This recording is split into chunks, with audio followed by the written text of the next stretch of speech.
Morning. तर आजच्या दिवशी सुरुवात मी वरती करत आहे. तर आज खूप रात्री पाऊस पडलेला होता, त्यामुळं वातावरण एकदम सुंदर होतं. मनाला प्रसन्न करणारं असं थंडगार वारं सुटलं होतं. त्यानिमित्तानं आम्ही निघालो टेरेसवरती. तर टेरेसला माकडांचीच पण तुम्ही बघू शकाल माकडं किती आली होते. आणि सानूला पण आम्ही घेऊन गेलो होतो. सानू पण खूप एन्जॉय करत होती मॉर्निंग वेव्स. तर सानूसोबतच आम्ही चहा पण घेतला आहे. सानूला माकडं बघून खूपच छान वाटत होतं. तर आज सानवीला भेटायला येणार होते तिचे काका, जे की पुण्याला असतात.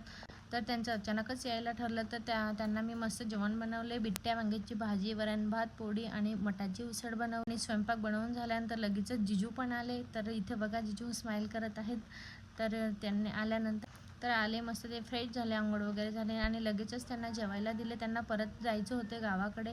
त्यांनी मस्त जेवले. सानूसोबत एन्जॉय केला. तर सानू पण खूप छान खेळत होती. तर आजचा व्लॉग आवडला असेल तर लाईक, शेअर, सबस्क्राईब करायला विसरू नका.